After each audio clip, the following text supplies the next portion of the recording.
Caros espectadores, telespectadores, especialmente os nossos acadêmicos e os nossos empresários, os nossos amigos, estamos aqui para falar um pouco de economia, como sempre. E o nosso primeiro assunto seria uma situação do mercado.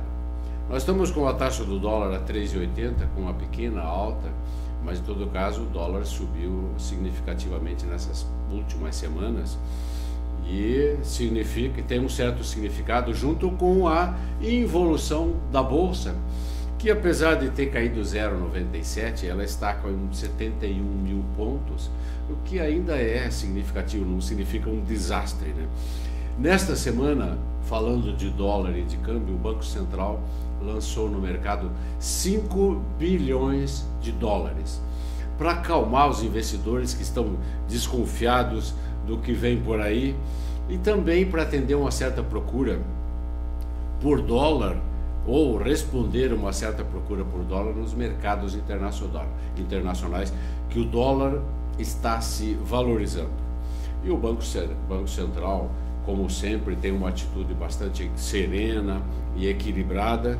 Ele procura apagar o incêndio, porque se ele não tivesse entrado no mercado com 5 bilhões de dólares, a taxa poderia ir para 4 e talvez 4 alguma coisa.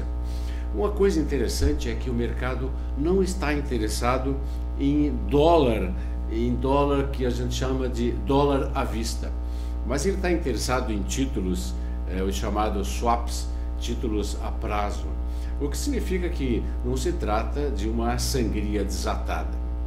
A Bolsa sofre com essa situação do câmbio, né? A maior procura do câmbio, essa evolução da taxa, esse atrativo na taxa, né?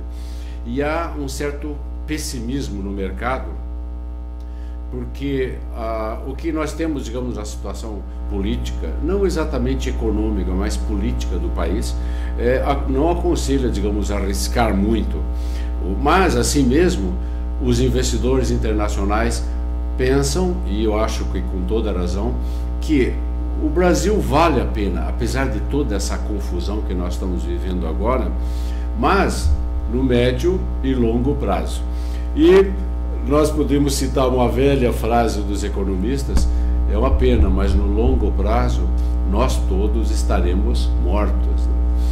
E, por último, como é que estamos, digamos, na área política? Continua uma certa fuga desordenada dos assuntos principais do Congresso, né? Mas logo nós vamos ter uma definição. Em poucos meses nós vamos ter provavelmente uma definição, para bem ou para mal. E o que nós estamos vendo é que talvez alguns desses políticos ameaçados pela não reeleição, eles estão naturalmente abandonando o navio.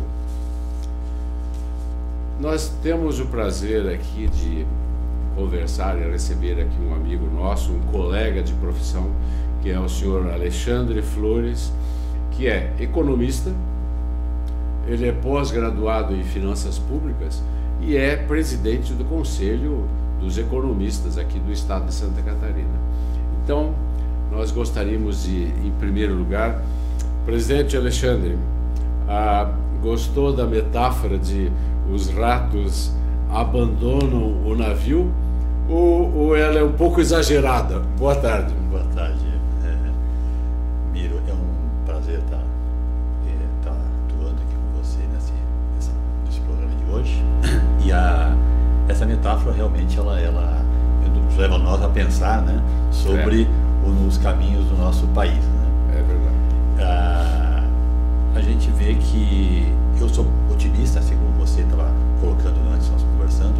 O país tem solução, mas passa logicamente por questões de desejo político, claro, né?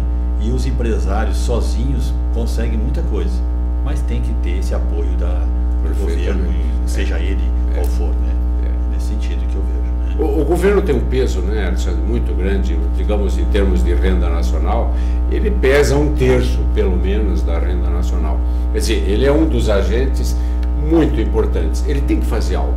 Agora, se o governo não tem força política e a classe política está se omitindo, você falou, tem solução. As soluções, então, seriam as nossas reformas. Você não acha? Com certeza, com certeza. Quais reformas que você acha importantes? Eu vejo imediatas, ou as primeiras que deverão ser tocadas pelo próximo governo, porque nesse governo não deve sair mais nada. Não temos nem tempo de aprovação de tantas reformas que são necessárias. Mas eu acredito que uma boa reforma tributária e uma reforma da Previdência são indiscutíveis, embora a da Previdência tenha sido falado que prejudica aqui, a Previdência é positiva, não é.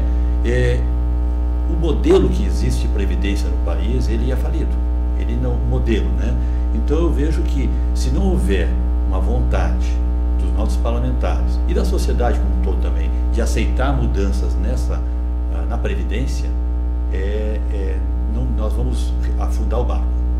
Mas você não acha... A tributária precisa também um bom trabalho. Eu concordo 100%, mas você não acha que, com respeito à Previdência, algumas, digamos assim, coligações foram bem sucedidas no sentido de tornar esse assunto alguma coisa prejudicial, diabólica, e até mesmo nos países desenvolvidos, a questão da reforma da Previdência, que já foi decidido, até mesmo lá houve greves e passeatas, mas aqui está se ensaiando mais do que isso, talvez, se a reforma for mesmo desencadeada. Você concordaria com isso? Não, nós corremos bastante esse risco, sim. Eu acho que a nossa oposição, né, política, né, independente do governo, como você diga, de estar lá, a oposição sempre trabalha no sentido de que não faria. Mas quando ela vira a situação, ela vê a necessidade de fazer. Claro. Né? Talvez o modelo A, modelo B não seja, mas tem que se encontrar um modelo que seja, no mínimo, de consenso, né? E que atribua. Porque senão não vamos chegar a lugar nenhum. Né? Realmente, eu não devo nem dizer que as pessoas aposentam cedo. Não é. O programa que existia até então era 35 anos de serviço ou a idade 65, 60 para a mulher. Esse é o modelo. Então, todo mundo que se aposentou na iniciativa privada, seguindo essa regra, ele está legítimo, legal e tudo. Mas isso é possível para os próximos anos? Tem que ver. Nosso trabalhador hoje, nosso jovem, começa muito mais tarde a trabalhar. Né? Então, ele começa muito mais tarde a contribuir. Então, tem tudo isso que tem que ser verificado. Né? E a oposição, ela usa isso para poder dizer, não, nós não faríamos. Né? Mas, na verdade... Que é uma atitude populista, né? Exatamente. De agradar, Exatamente. etc. Mas não tem nenhum respaldo técnico, né? Eu acredito que eles têm que fazer uma boa análise, esquecer essa questão de eu vou ganhar mais voto com isso, mais voto com isso, e pensar no país. Se eles pensarem no país, eles vão achar um ponto de equilíbrio, que talvez não seja correto, apenas para dar uma partida nesse processo que vai ser modificado ao longo do tempo, com certeza. Dá um processo de 4, 5, 10, 15 anos, até se chegar no modelo mais ideal. Né? Acho que é nesse sentido. Perfeito. Essa paralisação da economia que ocorreu, motivada pela greve dos caminhoneiros, agora nós estamos falando como algumas das consequências, Alexandre, um crescimento menor do PIB, né? E não se fala mais, por exemplo, como alguns até falavam, muito otimista, em 3,5%, 3% de crescimento do PIB. Agora nós estamos falando em 2,7% e em 2,5%, né? E tem gente falando menos ainda, né? É verdade. Qual é a sua opinião? Essa greve foi realmente prejudicial nesse sentido econômico? Beneficiou uma categoria, mas o que ela provocou para o país de modo geral? Você acha que foi uma coisa séria e importante? Bom, eu vejo assim, até hoje, eu conversando com algumas pessoas caminhoneiros que eu encontrei, né? Eu vejo assim, a greve foi legítima, um movimento muito bonito no meu entendimento, porque foi um movimento que ele, tu vê que mais de 50% ou 50% da nossa frota são de autônomos. E eles conseguiram se mobilizar. Essas redes sociais são um facilitador enorme. Isso deu um susto no governo e na sociedade como um todo, né? Porque não se acreditava, talvez, uma mobilização tão grande, né? E os efeitos que causaram realmente foram bastante danosos à economia, né? Saiu ontem, inclusive, alguns índices, né, do IPC-10, onde ele aponta 1,86, até anotei aqui, 1,86 do IPC-10, comparado que em maio ele tinha sido 1,11. Né? Então, já há efeitos, aonde eles colocam que um dos efeitos é justamente a greve dos caminhoneiros, né? Perfeito. Porque a sociedade ficou desabastecida, o efeito do aumento do combustível. Você me perguntou se ela teve resultados. Aí teve resultados, mas na prática não estão definidos, porque a tabela, tão definida a tabela, não saiu ainda, né? E os caminhoneiros estão assim, baixaram, mas a sociedade está pagando a diferença por enquanto, né? Então tem o lado positivo, que eu digo assim, a sociedade apoiou, mas nós temos a questão de que não foi solucionado para eles. Vai para o judiciário, semana que vem estão ainda decidindo no judiciário a questão da tabela, né? Essa questão da tabela já é minha próxima pergunta, Alexandre, que é o seguinte: cada vez que o governo se mete a fazer preço, a não ser o preço administrado que ele manda e está acabado, que é uma forma de monopólio, né? Mas quando ele se mete a fazer preço, quase sempre dá errado. Quer dizer, outros economistas já disseram isso, quem faz preço é o mercado, né? Mas agora o governo prometeu tabelar o preço do frete, que pode subir em casos, digamos, de transporte, por exemplo, de grãos do interior, por exemplo, Goiás, até Santos, de 2.500, que eu lembro um número assim, para 6.000. Ora, mas isso então vai mexer com inflação, vai mexer com os custos das empresas, né? E eu não digo que vai inviabilizar, mas vai prejudicar com certeza. Então, esse acordo político com o sindicato, etc., isso é justificável? Você não acha que o governo devia ter dito, em preço eu não posso me meter e tentar ser esperto com relação ao preço, porque vai distorcer. E o mercado depois, ele se adapta a essa distorção, né? E lá na frente o que acontece? A distorção é corrigida pelo mercado. Ou voltamos então ao ponto que nós estávamos. Eu não estou fazendo análise, mas eu estou explicando, digamos, mais ou menos o cenário. Eu queria ouvir de você, o que se acha? Primeiro, o governo devia ter tabelado? Não, eu acredito que ele pode sim participar da discussão, até acho que deve, para evitar talvez algum tipo de exagero, mas ele tabelar, eu acho que a iniciativa, o mercado, realmente, como você colocou, o mercado ele tem que ter essa liberdade, né? Porque se o governo for interferir em tudo, né, eu vejo que a economia não vai dar, né? Eu acho que tem que ter essa liberdade, né? Inclusive da forma que eles estão propondo, existe muito tipo de mercadoria, muito tipo de transporte, caminhão de transporte, né? Trechos mais longos, trechos mais curtos, né? Então, se for fazer uma tabela para cada um, nós vamos ter talvez, sei lá, 50, 60 itens para o cara descobrir qual é o preço que tem que pagar, né? Isso é uma coisa assim, e pode até dar algumas diretrizes. Eu acho que não seria um momento que envolve um momento tão assim, preocupante, dar algumas diretrizes, mas deixar o próprio mercado trabalhar isso, na minha opinião, seria o mais viável. O mais viável. Falando ainda dos impactos, né?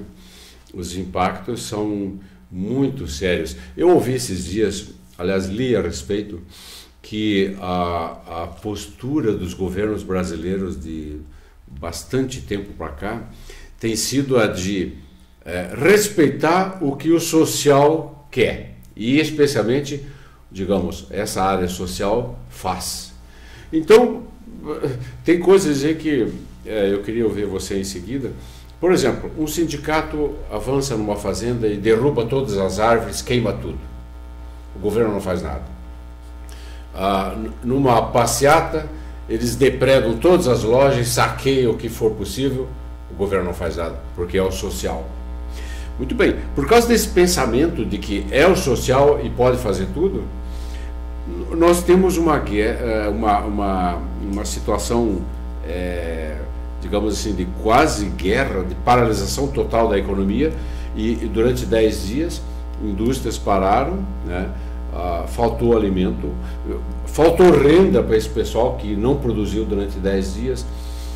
Então, essa questão do social, você acha que essa é uma postura correta para o nosso governo?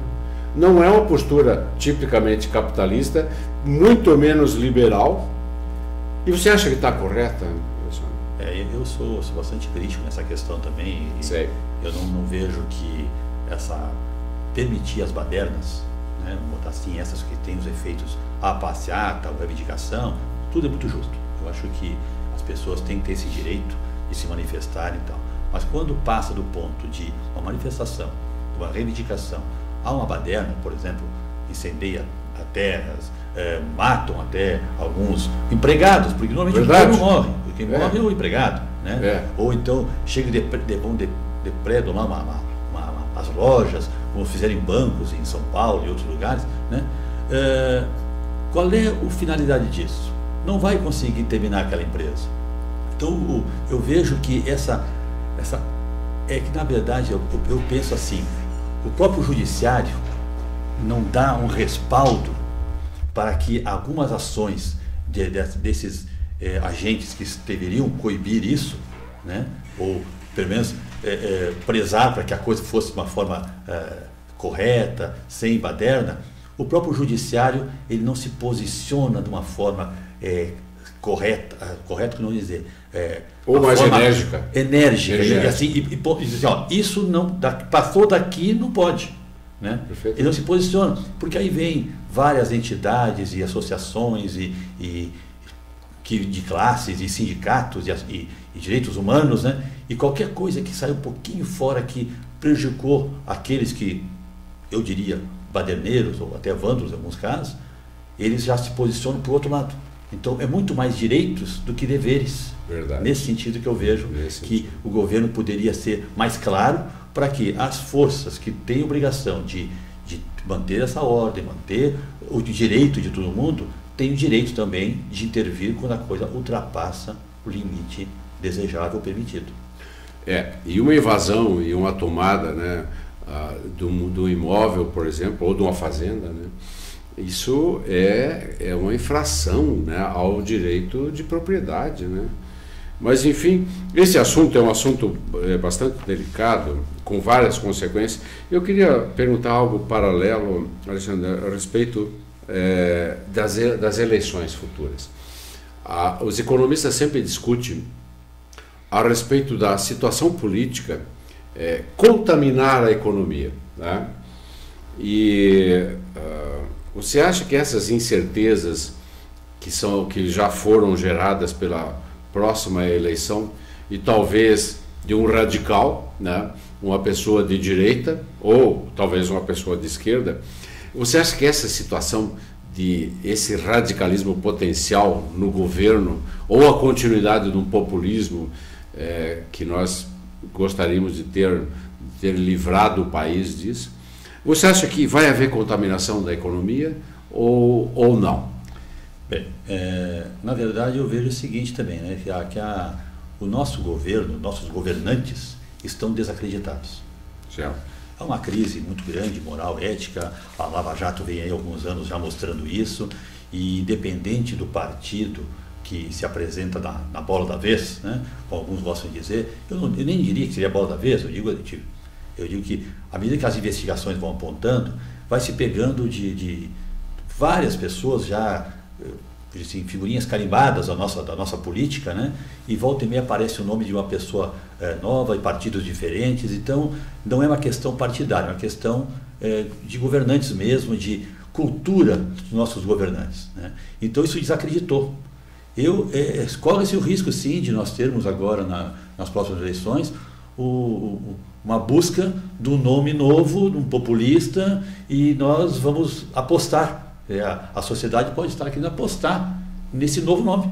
Porque nós já fizemos isso. Já fizemos. Né? Até com o Collor, por exemplo, nós concentramos toda a esperança anti-Marajás e essas coisas, e deu no que deu. Exato. Então, mas em todo caso, você acha que essa provável contaminação poderia atingir a nossa economia, ou o setor econômico já é vigoroso o suficiente para ficar, digamos, pode haver um incêndio no Congresso e a confusão legislativa, mas a economia continua forte. É possível isso? Eu vejo assim, ó, no curto prazo o impacto vai acontecer.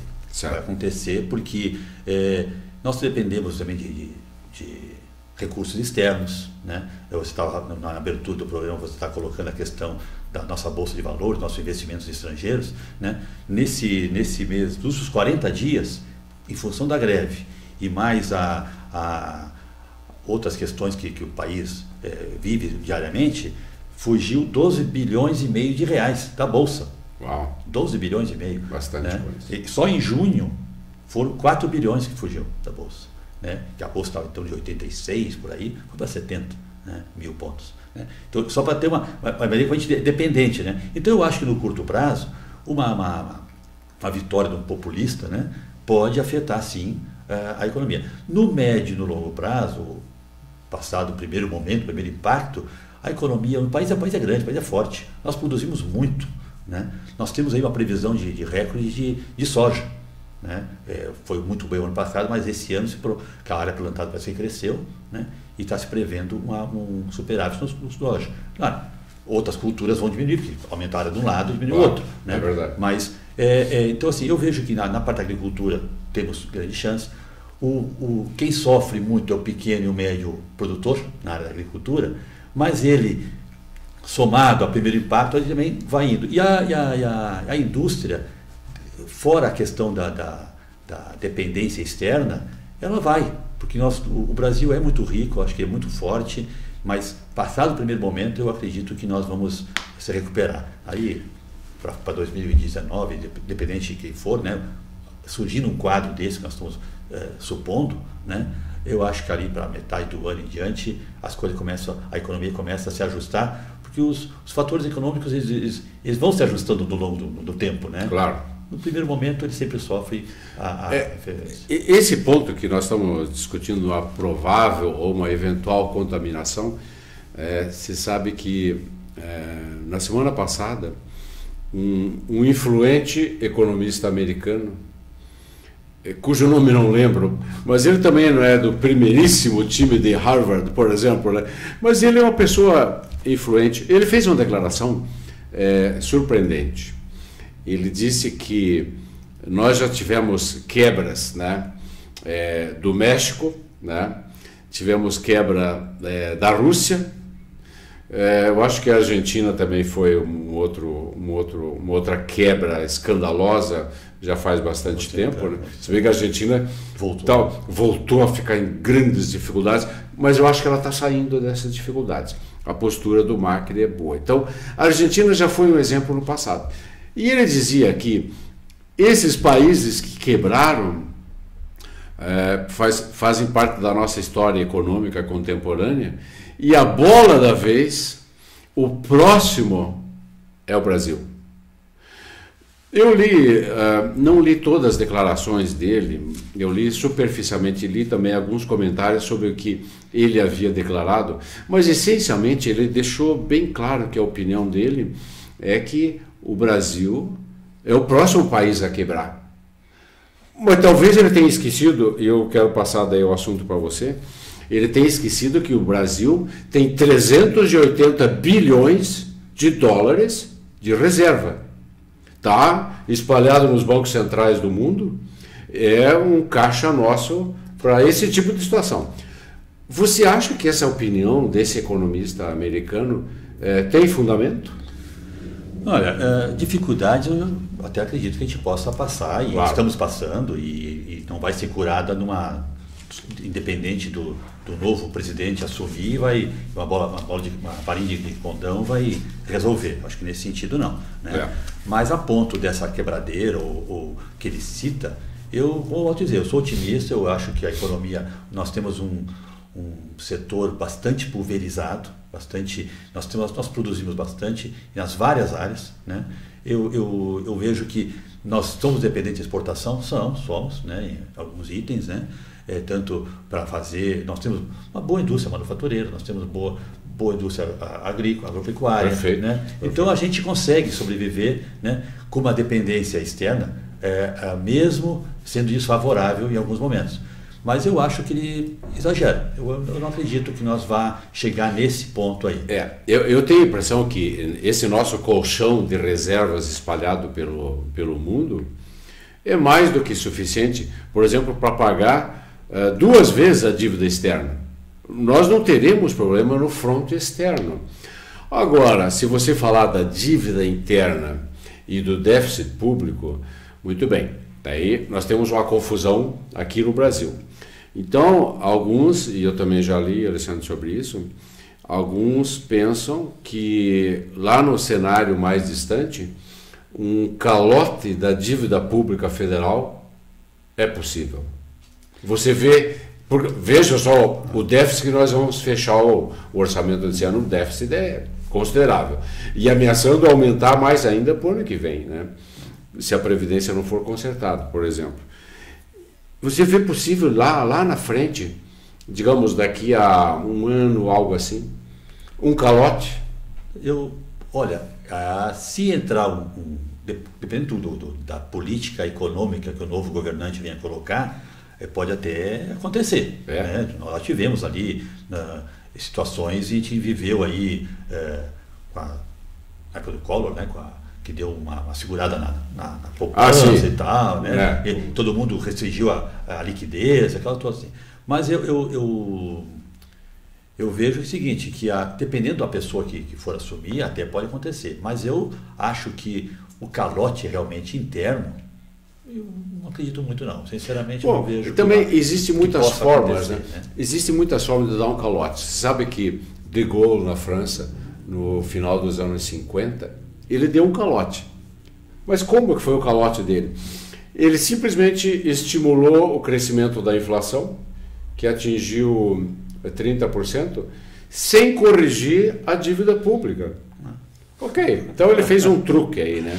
Então eu acho que a dívida pública federal está muito grande realmente. E ela continua crescendo, né? E ela, se eu não me engano, ela já está em 3 trilhões e 600 bilhões, se eu não me engano. Então, é um valor grande. Mas eu queria, já nesse cenário, Alessandro, eu queria perguntar para você o seguinte também. O nosso saudoso Mário Henrique Simonsen, ele discutia no tempo dele, né, bastante tempo atrás, quando ele foi ministro, etc., ele discutia que havia na frente 3 cenários, né? E ele, naquela época, apresentava os detalhes de cada cenário, né? Então, o cenário melhor, digamos assim, ele chamou de Deus é brasileiro, né? E depois, um cenário intermediário, mais humilde, né? Digamos assim, era chamado por ele de Obrigado, Senhor. E o cenário realmente complicado, difícil, talvez com moratória interna ou coisa pior no fronte externo, ele chamou muito adequadamente de Deus nos acuda. Você acha que nós estamos mais próximos do cenário de Simonsen, o Deus nos acuda, do que um outro cenário? Nós não estamos indo para um cenário Deus nos acuda? Acho que você colocou certo a questão aonde estamos indo, nossa tendência. Certo. Né? Eu acredito que logo em seguida do impeachment, né, nós tivemos o segundo cenário. Né, vamos achar que começamos, graças a Deus, estamos indo, né? Mas depois de passar daquele momento de euforia, vamos dizer assim, porque resolveram algumas questões que estavam impactando toda a economia, toda a sociedade, passou aquele momento, a gente vê que a coisa não melhorou, né? Não melhorou, por vários fatores, né? E eu acho que nós estamos realmente vivendo esse fator hoje, Deus nos acuda, né? Que você colocou por terceiro, né? E está todo mundo se segurando aonde pode. Nós temos uma inércia em todos os setores, né? Investimentos. Investimento público não existe, está quebrado, né? Você comentou antes ali a questão do calote. Se não houver reforma de previdência, reforma tributária e algumas outras também, até talvez uma reforma no nosso legislativo, no sentido de composição dele, da forma que ele é composto, nós vamos realmente cada vez piorar mais, na minha opinião. Agora, o Deus nos acuda está pegando, porque o pessoal está ali. Vamos levar esse ano do jeito que der, para chegar no final do ano, se a gente conseguir uma reeleição, aqueles que são candidatos, né? Se conseguir uma reeleição, aí vamos arrumar o ano que vem com o novo governo. E estão segurando aonde pode, né? Eu vejo assim, o investimento público não está acontecendo, né? O país está quebrado. O investimento privado está se retraindo também. Também. Então, é uma situação, eu acho que bastante complexa realmente. Mas eu estou vendo então que você pensa que o terceiro cenário de Siemens é mais próprio para nós. Atualmente. Então eu tenho uma pergunta final. Nós estamos chegando no final do nosso programa, Alexandre, e eu tenho uma pergunta final para você responder, que seria o seguinte: você então, que ocupa uma posição importante no Conselho dos Economistas do Estado, você está pessimista em relação à economia brasileira? Eu vejo que o empresariado está na expectativa de mudanças, e a sociedade quer mudanças. Olha o desemprego. O desemprego só aumenta, né? Aí eu estava olhando alguns números de crédito, né? Pessoa jurídica baixou o crédito, e pessoa física aumentou. E estava dito, pelo menos onde eu peguei essas informações, me deu o entendimento de que isso estava com positivo.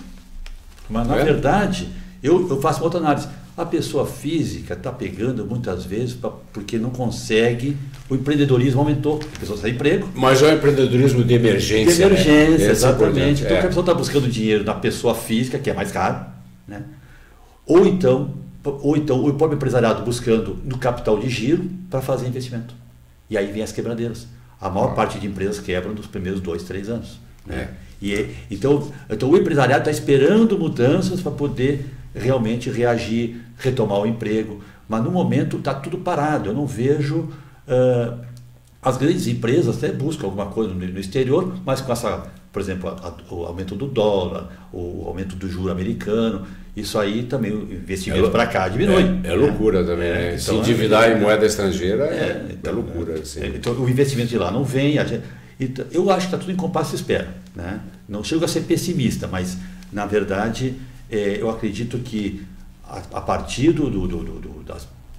das eleições e do que for, a gente consiga ter uma visão melhor do como é que a economia vai se comportar pelo programa do próprio eleito vai ter colocado. Ok.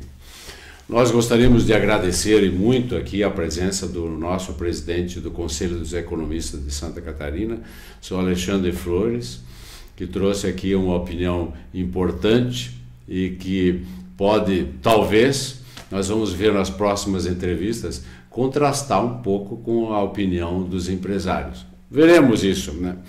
Nós gostaríamos também de convidar você, caro telespectador, se quiser rever este programa ou programas anteriores, basta você ir ao YouTube e lá você clica Imagem TV e o nosso programa Economia na Rede vai estar lá disponível para você a qualquer instante.